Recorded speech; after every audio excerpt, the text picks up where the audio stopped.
Hello everyone, very warm welcome to Bioverse Life Sciences. Guys, आज का जो video है इसमें हम प्रोसेसिविटी ऑफ डीएनए पॉलीमरेज पढ़ेंगे। डीएनए पॉलीमरेज पर हम एक पूरा वीडियो देख चुके हैं जिसमें कि हमने डीएनए पॉलीमरेज के बारे में जाना था, डीएनए पॉलीमरेज का स्ट्रक्चर देखा था और किस तरीके से डीएनए पॉलीमरेज वर्क करता है हमने ये देखा था। अब डीएनए पॉलीमरेज की प्रोसेसिविटी का मतलब है कि वो जो काम कर रहा है उसको किस स्पीड में कर रहा है और किस तरीके से अपने वर्क को परफॉर्म कर रहा है।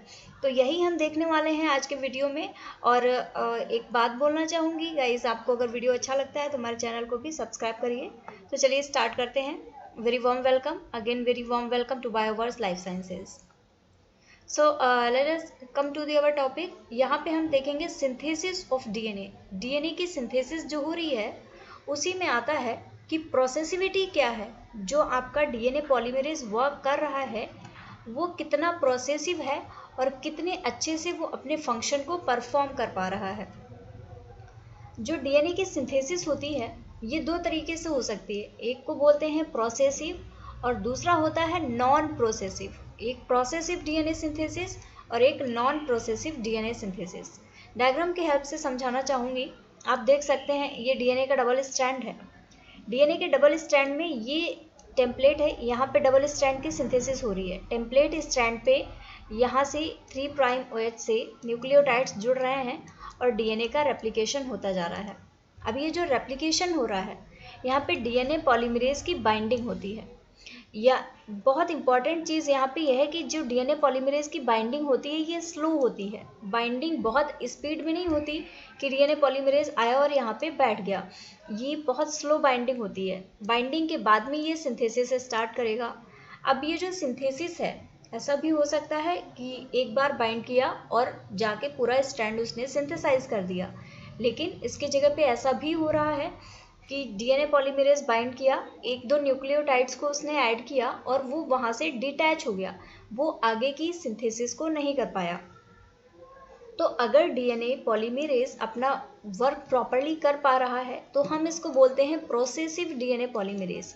मतलब ये अपनी प्रोसेसिविटी को शो कर रहा है और बहुत अच्छे से वर्क कर रहा है, एक बार बाइंड करने के बाद में सिंथेसिस को पूरा करवा रहा है। दूसरा होता है प्यूटेटिव और इसको नॉन प्रोसेसिव डीएनए पॉलीमरेज भी बोलते हैं। इसका मतलब ये होता है डीएनए पॉलीमरेज ने आके ज्वाइन किया, बाइंड किया, लेकिन ये सिंथेसिस को पूरा कैरी नहीं कर पा रहा है। यहाँ पे होता क्या है, डीएनए पॉलीमरेज के बाइंड होने के बाद में डीएनए के सिंथेसिस की प्रोसेस स्टार्ट होती है। जो सिंथेसिस है ये बहुत फास्ट होती है, जल्दी जल्दी से न्यूक्लियोटाइड्स को ये ऐड करता हुआ चला जाता है। तो दो इम्पॉर्टेंट पॉइंट्स जो आपको याद रखने हैं यहाँ पे, ये चीज़ मैं हाईलाइट कर दे रही हूँ। इसके अलावा जब प्यूटेटिव डीएनए सिंथेसिस हो रही है या जो नॉन प्रोसेसिव डीएनए सिंथेसिस हो रही है उसमें क्या हो रहा है, डीएनए पॉलीमरेज ने आके बाइंड किया और यहाँ पे एक डीएनटीपी को ऐड किया, एक न्यूक्लियोटाइड को इसने यहाँ पे ऐड किया। ऐड करने के बाद में क्या हुआ, डीएनए पॉलीमरेज यहाँ पे रिलीज हो गया, डिटैच हो गया, एक न्यूक्लियोटाइड ऐड करके ये हट गया। डीएनए का रेप्लिकेशन पूरा नहीं हो पाया, थोड़ा सा रेप्लिकेट किया, थोड़ा सा भी नहीं किया, एक ही ऐड किया और एक न्यूक्लियोटाइड ऐड करने के बाद में ये हट गया। इसीलिए इसको बोलते हैं नॉन प्रोसेसिव, क्योंकि ये पूरा सिंथेसाइज नहीं हो पाया। ऑन द अदर हैंड जब डीएनए पॉलीमरेज ने बाइंड किया, जहाँ प्रोसेसिव डीएनए सिंथेसिस की बात कर रहे हैं, एक ही डीएनए पॉलीमरेज बहुत सारे न्यूक्लियोटाइड्स को ऐड करता हुआ चला गया। डीएनए का रेप्लिकेशन जहाँ तक होना था इसने वहाँ तक रेप्लिकेशन कराया, बहुत सारे डीएनटीपीज को ऐड किया, डीएनए का पूरा स्ट्रैंड सिंथेसाइज किया और उसके बाद में डीएनए पॉलीमरेज रिलीज हो गया और जो आपका डीएनए था वो सिंथेसाइज हो गया, वो रेप्लिकेटेड डीएनए बन के रेडी हो गया। तो ये तो होता है प्रोसेसिव और नॉन प्रोसेसिव डीएनए की सिंथेसिस, और इसको करवाने वाले जो पॉलीमरेज हैं डीएनए पॉलीमरेजेस होते हैं, और जो प्रोसेसिव सिंथेसिस करवा रहा है उसको बोलते हैं प्रोसेसिव डीएनए पॉलीमरेज, जबकि जो नॉन प्रोसेसिव डीएनए की सिंथेसिस करवा रहा है उसको हम बोलते हैं non processive DNA polymerase. Processivity से रिलेटेड एक पॉइंट यहाँ पे दिया गया है, processivity is facilitated by sliding of DNA polymerase. अब आप जो देख रहे हैं प्रोसेसिविटी ये कैसे कर रहा है, डीएनए पॉलीमरेज शिफ्ट हो रहा है ना अपनी जगह से, तभी तो वो आगे बढ़ रहा है और सिंथेसिस को करवा रहा है। तो अगर प्रोसेसिविटी है तो मतलब है कि जो आपका डीएनए पॉलीमरेज है वो प्रॉपरली एक जगह से दूसरी जगह पे जा पा रहा है, स्लाइड कर पा रहा है। तो स्लाइडिंग डीएनए पॉलीमरेज की जब होगी तो वहीं पे प्रोसेसिविटी होगी अलोंग द डीएनए टेम्पलेट पे ही तो बाइंड किया है डीएनए पॉलीमरेज और आगे की तरफ बढ़ता जा रहा है। तो ये इसकी जो प्रोसेसिविटी है इस पे डिपेंड करेगी।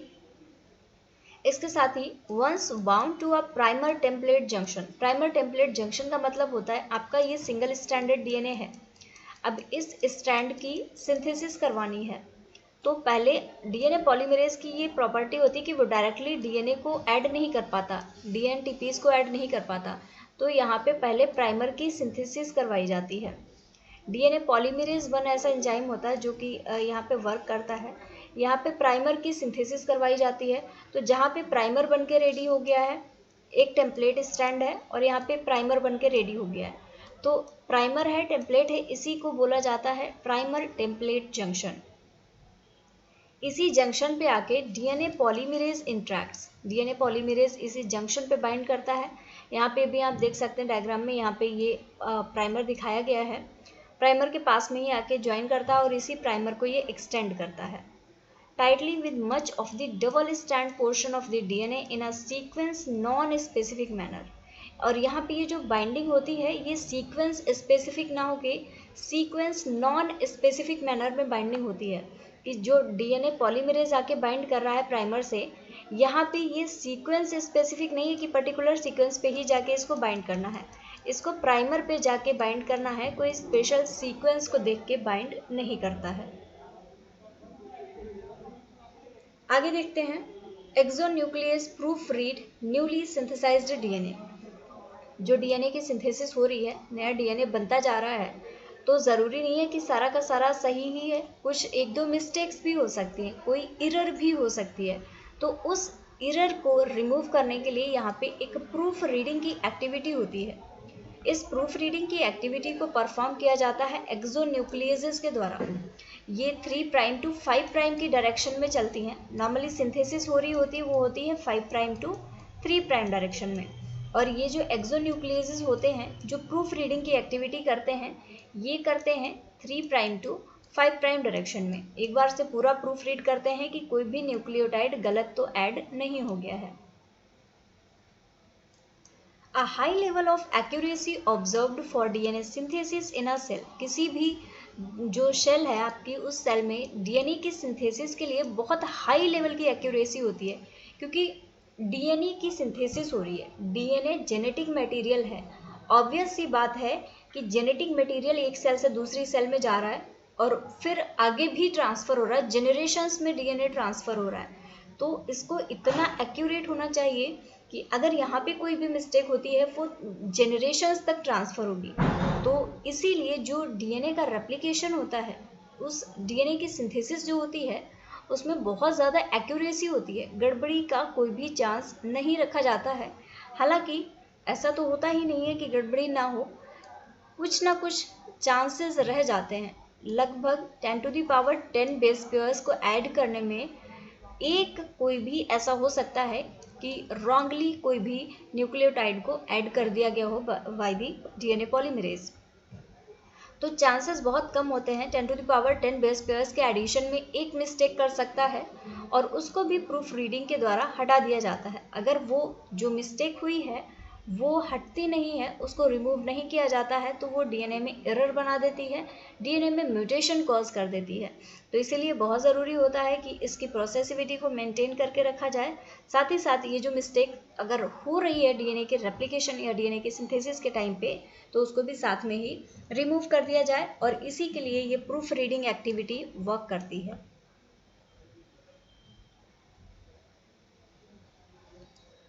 Removal of incorrectly base paired nucleotide is mediated by a type of nucleases। जो अलग तरीके से जो इनकरेक्ट बेस पेयर ऐड हो गया है उसको रिमूव करने के लिए एक टाइप के न्यूक्लियसेस होते हैं, एक्सोन्यूक्लियसेस होते हैं ये, that was originally identified in the same polypeptide as the DNA polymerase. अब ये जो न्यूक्लियसेस होते हैं ये उसी पॉलीपेप्टाइड में होते हैं जैसे कि डीएनए पॉलीमरेज होता है, ये आगे की तरफ बढ़ता जाता है, और दूसरा है ये प्रूफ रीड करने के लिए इसकी तरफ दूसरी डायरेक्शन में 3 प्राइम टू 5 प्राइम में आता रहता है। इसको बोला जाता है refer to as proof reading exonuclease. ये इंपॉर्टेंट चीज़ है, कोई क्वेश्चन नॉर्मली पूछा जा सकता है कि ये जो न्यूक्लियसेस होते हैं जो कि प्रूफ रीडिंग की एक्टिविटी को परफॉर्म करते हैं, ये एंडोन्यूक्लियसेस होते हैं या एक्सोन्यूक्लियसेस होते हैं। तो ये आप लोग याद रखिएगा कि ये एक्सोन्यूक्लियसेस होते हैं जो कि प्रूफ रीडिंग की एक्टिविटी को परफॉर्म करते हैं। अभी आप देख सकते हैं डायग्राम में दिखाया गया है, अगर जहाँ पे डीएनए की सिंथेसिस नहीं हो रही है या फिर स्लो डीएनए की सिंथेसिस है, तो यहाँ पे कोई भी मिस पेयर्ड बेस आ गया यहाँ पे, तो अब इसका रिमूवल एक्सोन्यूक्लियस एक्टिव साइट यहाँ पे दिखाई गई है, यहाँ पे इसका रिमूवल किया जाएगा, रिमूवल ऑफ मिसमैच्ड न्यूक्लियोटाइड। ये एक्सोन्यूक्लियस एक्टिव साइट है, ये जो डीएनए रेप्लिकेट हुआ है इसको यहाँ पे लाया जाएगा ताकि इसकी एरर को हटाया जा सके, रिमूव किया जा सके। अब यहाँ पे एरर का रिमूवल होता है एक्सोन्यूक्लियसेस के द्वारा and resume DNA synthesis, DNA की सिंथेसिस को रिज्यूम कर दिया जाता है। आप देखिए जो स्ट्रैंड है सिंथेसाइज हुआ है, इसको लाया गया है एक्सोन्यूक्लियस के पास में, ना कि एक्सोन्यूक्लियस खुद से गया है इसके पास में। इस जो सिंथेसिस हो रही थी, सिंथेसिस जिस स्ट्रैंड की, उस स्ट्रैंड को एक्सोन्यूक्लियस के पास में लाया गया है। ये इंपॉर्टेंट चीज़ है, याद रखिएगा। और उसके बाद में जब एक बार जो मिसमैच्ड न्यूक्लियोटाइड है, जो बेस पेयर है, एक बार इसको रिमूव कर दिया जाता है और इस डीएनए की सिंथेसिस को दोबारा से कंटिन्यू कर दिया जाता है।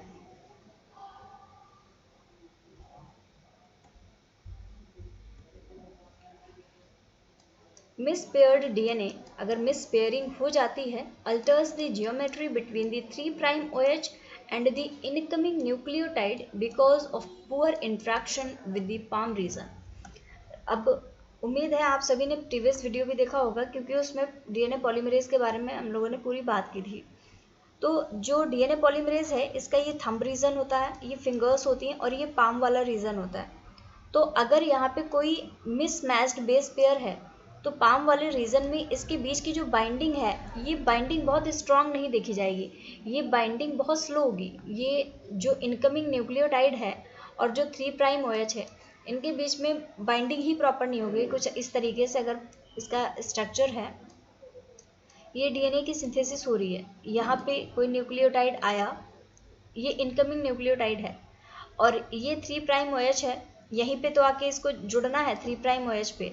तो जब ये आएगा, इन दोनों के बीच में बाइंडिंग ही नहीं होगी प्रॉपर, यहाँ पे पुअर इंट्रैक्शंस होंगे पाम रीजन में, और इसी से इसको रिकॉग्नाइज कर लिया जाएगा कि यहाँ पे कोई मिस्टेक हुई है और फिर इसको प्रूफ रीडिंग की मदद से रिमूव कर दिया जाएगा।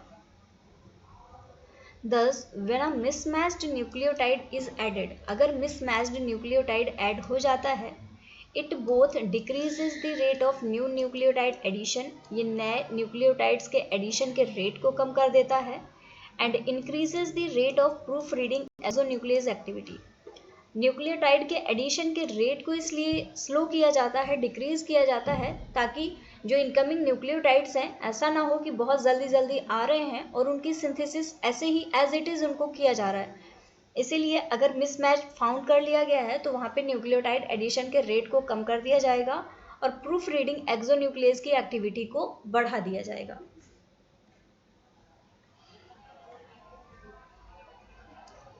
The removal of the mismatched base allow the primer template junction to reform and rebind the polymerase active site। जब मिसमैच बेस पेयर का रिमूवल किया जाता है, उस टाइम पे जो प्राइमर टेम्पलेट का जंक्शन होता है, इसका रीफॉर्मेशन होता है। हमने अभी देखा भी था, दोबारा से दिखाती हूँ। आप ये देखिए, इस तरीके से सिंथेसिस होती जा रही है, इसको यहाँ पे सिंथेसिस होनी थी, लेकिन ये यहाँ से हटके ये एक्सोन्यूक्लियस वाले साइड पे आ गया है। इसको जो इसकी लोकेशन थी उसको चेंज किया गया है। तो प्राइमर टेम्पलेट जंक्शन रीफॉर्म होता है और दोबारा से फिर पॉलीमरेज एक्टिव साइट से जाके ये बाइंड करता है, ताकि डीएनए की सिंथेसिस जो है वो कंटिन्यू हो सके।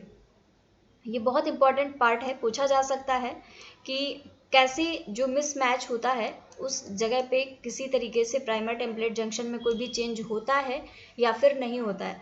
तो इम्पॉर्टेंट चीज़ है, याद रखिएगा कि प्राइमर टेम्पलेट का जंक्शन जो होता है उसका रीफॉर्मेशन होता है, और जो पॉलीमरेज है, पॉलीमरेज एक्टिव साइट, ये दोबारा से बाइंडिंग होती है यहाँ पे, ताकि डीएनए की सिंथेसिस को, ये जो मिसमैच था इसको रिमूव करने के बाद में दोबारा से कंटिन्यू किया जा सके।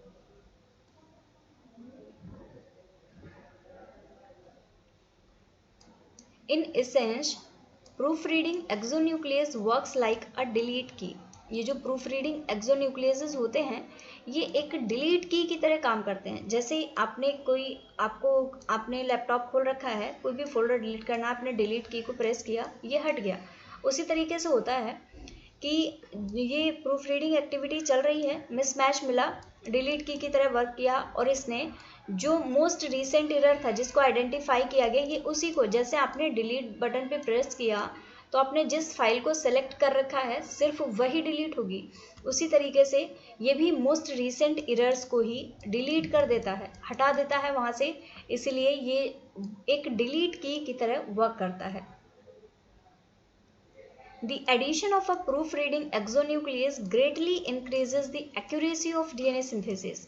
ये जो proofreading exonucleases होते हैं, इनका एडिशन होने से जो डीएनए सिंथेसिस की एक्यूरेसी है वो बहुत अगले लेवल तक बढ़ जाती है। क्योंकि भाई कोई चीज़ की सिंथेसिस होती जा रही है तो उसमें एरर होने के चांसेस हैं, लेकिन एक साथ में सिंथेसिस चल रही है, साथ में प्रूफ रीडिंग भी चल रही है कि कोई काम गलत तो नहीं हो गया, पीछे किसी काम को ऐसा तो नहीं कर दिया गया है कि कोई एरर हो जाए वहाँ पे। अगर उसको सही किया जा रहा है तो इससे एक्यूरेसी डीएनए सिंथेसिस की बहुत बढ़ जाती है, और ये बहुत ज़रूरी भी है क्योंकि डीएनए हमारा जेनेटिक मटेरियल है और ये होना ही चाहिए कि जेनेटिक मटेरियल में एरर के चांसेस नहीं होने चाहिए। अब देखते हैं रेप्लिकेशन फॉर्क के बारे में। यहाँ से हम डीएनए की प्रॉपर सिंथेसिस के बारे में पढ़ेंगे। अभी जो हमने पार्ट पढ़ा बहुत इंपॉर्टेंट पार्ट था, इससे कुछ क्वेश्चंस मैंने देखे थे तो मुझे लगा कि डालना ज़रूर चाहिए। तो रेप्लिकेशन फॉर्क के बारे में बात करेंगे। रेप्लिकेशन फॉर्क का मतलब होता है डबल स्ट्रैंडेड डीएनए है। अब इसको आपको रेप्लिकेशन करवाना है तो कैसे करवाएंगे, रेप्लिकेशन फॉर्क बनाना पड़ेगा। रेप्लिकेशन फॉर्क बनाने के लिए आपको ये जो दो डीएनए हैं इन दोनों स्ट्रैंड्स को अलग करना पड़ेगा। कुछ इस तरीके से ये डीएनए है। हेलिकेज आते हैं, हेलिकेज एंजाइम्स होते हैं जो कि मोलिकुलर नाइफ की तरह वर्क करते हैं और डीएनए के स्ट्रैंड्स के बीच में जो बॉन्डिंग होती है, हाइड्रोजन बॉन्ड्स होते हैं, ये उनको ब्रेक करते हैं। तो कुछ इस तरीके से ये ओपन हो जाता है और इसी ओपनिंग को रेप्लिकेशन फॉर्क बोला जाता है। यहाँ डायग्राम में भी दिखाया गया है। ये डबल स्ट्रैंडेड डीएनए है, अनरेप्लिकेटेड डीएनए। हेलिकेजेस की मदद से ये वाला पार्ट ओपन हो गया है और ये रेप्लिकेटेड डीएनए बना रहा है क्योंकि दो स्ट्रैंड्स अलग अलग हो गए। अब दोनों ही स्ट्रैंड पे सिंथेसिस हो जाएगी और नए डीएनए का सिंथेसिस हो जाएगा। सिंथेसिस के लिए सबसे पहले आपको ज़रूरत पड़ती है प्राइमर्स की। प्राइमर्स की मदद से सिंथेसिस स्टार्ट होती है। जो लीडिंग स्ट्रैंड होता है, लीडिंग स्ट्रैंड क्या होता है, लीडिंग स्ट्रैंड का मतलब है कि कंटिन्यूअस सिंथेसिस हो रही है। यहाँ पे आपने कुछ इस तरीके से रेप्लिकेशन फॉर्क बनाया। ये है 5 प्राइम टू 3 प्राइम डायरेक्शन और ये है 3 प्राइम टू 5 प्राइम डायरेक्शन। अब डीएनए की सिंथेसिस हो रही है, यहाँ पे 5 प्राइम टू 3 प्राइम है, तो यहाँ सिंथेसिस कैसे होगी, फॉर्क तो अंदर की तरफ खुल रहा है तो यहाँ पे 5 प्राइम टू 3 प्राइम सिंथेसिस होगी। अब इसको क्या है, कोई भी दिक्कत नहीं होगी, कंटिन्यूअसली ये सिंथेसिस करता जाएगा। ये होता है लीडिंग स्ट्रैंड। यहाँ पे कोई भी डिसरप्शन नहीं हो, तो कोई भी प्रॉब्लम नहीं आती है, सिंथेसिस कंटिन्यू रहती है। दूसरे क्या होता है, रेप्लिकेशन फॉर्क ओपन हुआ, इतना ओपन हुआ, ये 5 प्राइम टू 3 प्राइम और ये है 3 प्राइम टू 5 प्राइम।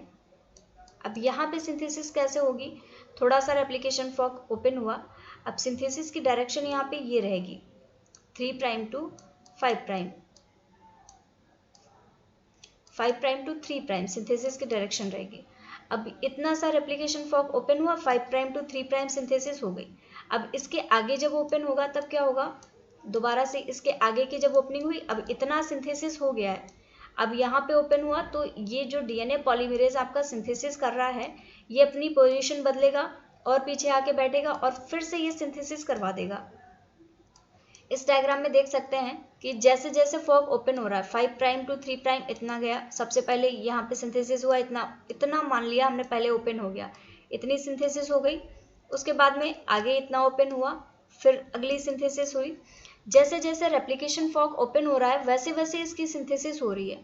तो जितनी बार रेप्लिकेशन फॉर्क जितना ओपन हो रहा है उतने ही यहाँ पे प्राइमर्स की ज़रूरत पड़ रही है। सबसे ज़्यादा इंपॉर्टेंट पार्ट, लीडिंग स्ट्रैंड में आपने देखा था एक बार प्राइमर लगा और पूरी सिंथेसिस हो गई 5 प्राइम टू 3 प्राइम। लेकिन लैगिंग स्ट्रैंड ऐसा स्ट्रैंड होता है जिस पे जो सिंथेसिस हो रही है डीएनए के, वो डीएनए की सिंथेसिस पार्ट्स में होती है। इसमें बहुत सारे प्राइमर्स की ज़रूरत पड़ती है। जितना रेप्लिकेशन फॉर्क ओपन होता जाता है उतना ही डीएनए पॉलीमरेज पीछे की तरफ बढ़ता है, पीछे से फिर आगे की तरफ सिंथेसिस करके लाता है। तो इस तरीके से यहाँ पे बहुत सारे प्राइमर्स की ज़रूरत पड़ जाती है।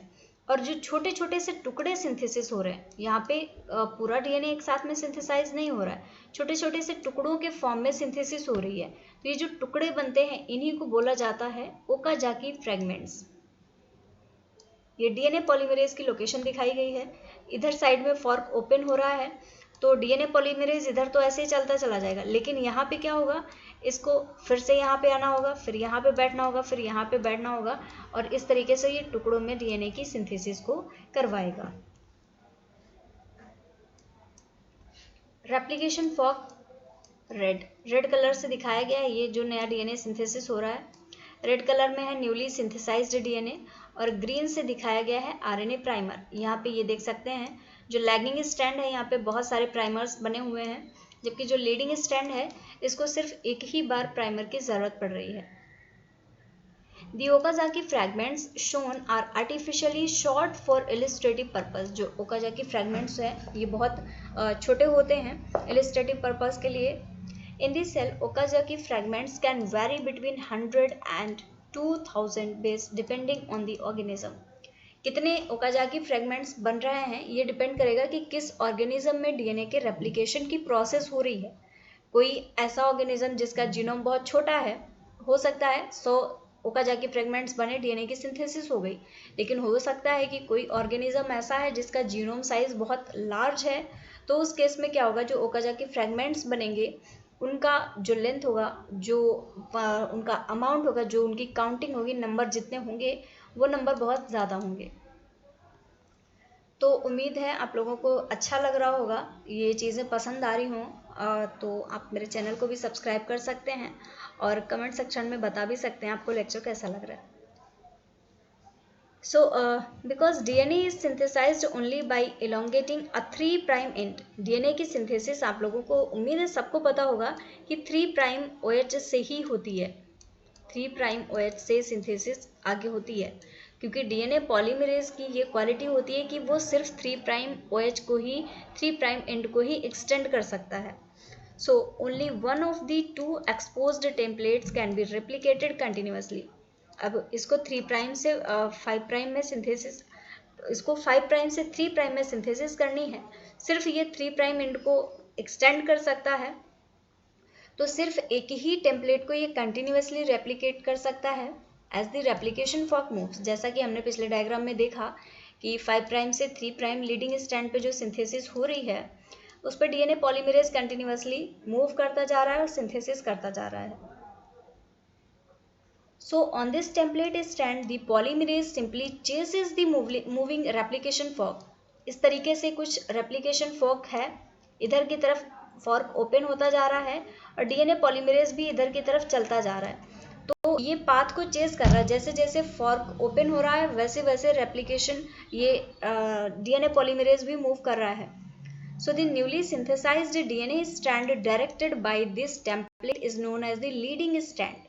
क्योंकि यहाँ पे कंटिन्यूअसली सिंथेसिस हो रही है, कंटिन्यू सिंथेसिस हो रही है, तो इसको लीडिंग स्ट्रैंड बोला जाता है, जिस स्ट्रैंड पे कंटिन्यू सिंथेसिस हो रही होती है।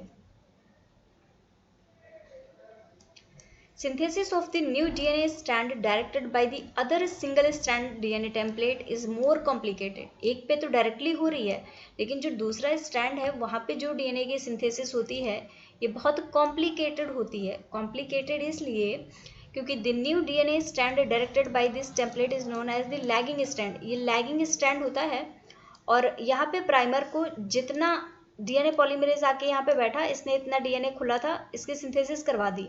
अब रेप्लिकेशन फॉर्क और ज़्यादा ओपन हो गया। अब डीएनए पॉलीमरेज को यहाँ पे आके बैठना पड़ेगा, फिर यहाँ पे सिंथेसिस करवाएगा और ये स्टैंड लैगिंग स्टैंड बोला जाता है। और यहाँ पे सिंथेसिस डिसकंटिन्यूअस होती है, कंटिन्यूअस नहीं होती। This strand of DNA must be synthesised in a discontinuous fashion. इस तरीके से जो दूसरा स्टैंड होता है उसकी सिंथेसिस डिसकंटिन्यूअस फैशन में होती है, कंटिन्यू नहीं होती और छोटे छोटे fragments that is Okazaki fragments के फॉर्म में इसकी सिंथेसिस होती है। उम्मीद है आप लोगों को ये वीडियो पसंद आया होगा। कमेंट सेक्शन में भी बताइए। अगला टॉपिक में हम डिस्कशन करेंगे कि रेप्लिकेशन का इनिशिएशन कैसे होता है। तब तक के लिए मिलते हैं आप लोगों से नेक्स्ट वीडियो में। Tata bye bye, take care. और हाँ, चैनल को भी सब्सक्राइब करिए अगर आपको वीडियो अच्छा लगे।